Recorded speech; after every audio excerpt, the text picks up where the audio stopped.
শিখতে পারে না। একটা প্রশ্ন দিয়ে মুসাকে একটা ইলম শিখাইবে। আবার বলল মুসা রে, তোমার ডান হাত বাম হাতের নিচে সাইডে দাও। যখন ডান হাত বাম হাতের সাইডে এইভাবে রাখলেন, হাতটা সাদা হয়ে গেল। আবার যখন বের করলো, আবার পুনরায় হাতের মতন হয়ে গেল। আল্লাহ বলল, মুসা রে, এই দুইটা মর্যাদা তোমাকে আমি আল্লাহ দিয়ে দিলাম। বলেন সুবহানাল্লাহ। সুবহানাল্লাহ বললাম।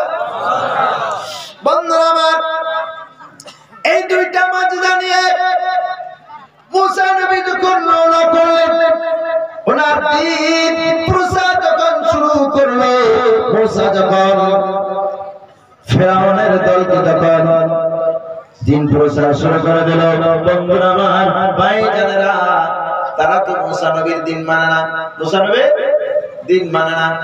তারা তো মুসা নবীকে মারার জন্য অনেক প্রচেষ্টা করতেছে। বন্ধুরা আমার, মুসা নবীর পিছনে পিছনে যখন ওই জাদুকর সবাই যখন দৌড়াইল, আমার বন্ধুরা তার এর আগে মিটিং করলো, এ মুসা, আমরা একটি জাদুকর, আমরা এত জাদুকর, আমাদের জাদু যদি পরাজয় হয়, তুমি তোমার আল্লাহকে বাদ দিয়ে আমাদের ধর্ম তুমি মানবে কিনা? মুসা নবী বললেন, ঠিক আছে, যদি আমার আল্লাহ যদি সত্যি যদি না হয়, আপনার জাদু যদি পরাজয় হয়, আমি মুসা তোমার ধর্ম মেনে নেব।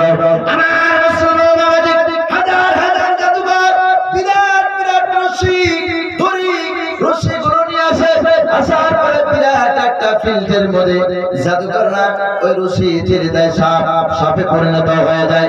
যখন মুসা নবী এই দৃশ্য দেখলেন, দেখার পরে মুসা নবী মনে মনে ভয় পাইতেছে। আল্লাহ বলে, মুসা রে, কিছুই করার দরকার নাই, এই লাঠিটা বিসমিল্লাহ বলে জমিনের মধ্যে ছেড়ে দাও। যখন মুসা নবী ছেড়ে দিলেন, সাথে সাথে কোটি কোটি হাজার হাজার সাপ ছিল। মুসা নবীর লাঠি একবার করে খা মেলায়, একবারে মুসা নবীর সাপের ভিতরে সমস্ত জাদুঘরের সাপ ঢুকে পড়ল। এইভাবে যখন সাপা হয়ে গেল, এইবার মুসা নবীকে মারার জন্য তারা একটি প্ল্যান করে। মুসা নবী উনি ঘোড়ার পিঠে উঠে তখন দৌড়ান শুরু করলো। মুসা নবীর ঘোড়া ছিল মানে মাইকা ঘোড়া, আর ওই বদমাশদের ঘোড়া ছিল মর্দা ঘোড়া। মাইকা ঘোড়ার পিছনে পিছনে তো মর্দা ঘোড়া যায় যায় না নাই। আমার মুসলমান বাবাজি দৌড়ে নিতে নিতে নীল দরিয়া, বিশাল দরিয়া, দরিয়ার পাশে যখন যায়, এদিকে তাকায় তাও জায়গা নাই, এই ডান দিকে তাকায় তাও জায়গা নাই, সামনে তাকায় বিশাল দরিয়া, কেমনে পার হবে? বন্ধুরা আমার, মুসা নবী আল্লাহর হুকুম মোতাবেক লাঠি দিয়ে যখন আঘাত করে, একটা রাস্তা নয় 12টা রাস্তা যখন হয়ে গেল, মুসা নবী পার হয়ে গেল। আর ওদের সৈন্য দলবল মুসা নবীর পিছনে পিছনে যখন নাকি যায়, আল্লাহ দুই চারটে পানির ছিপা বাইরা সবগুলোকে পানির মধ্যে ডুবাইয়া দেয়। সুবহানাল্লাহ।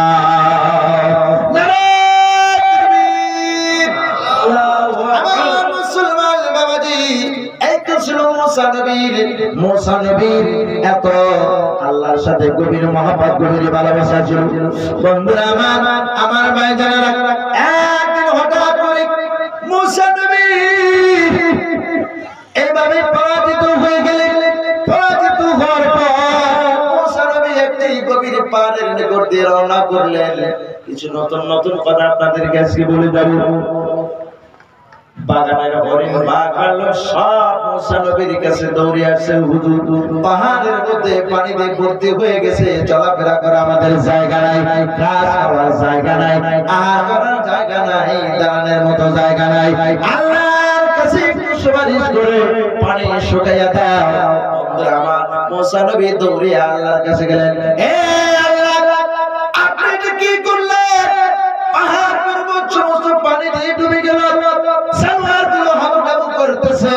ওদের থাকার কোনো জায়গা নাই, আহার খাওয়ার জায়গা নাই, এটা আপনি কি করলেন? ভুল করেছেন। এই মেঘের জিম্মাদার আমি মুসা, আমাকে দেন, আমি সেই জায়গায় যতটুকু পানির দরকার আমি মুসা পৌঁছাইয়া দিব। মুসা নবী যে মেঘের ভার পালন নিছিল, কেউ শুনছেন না, জানেন না? আল্লাহ তখন বলল, হে মুসা,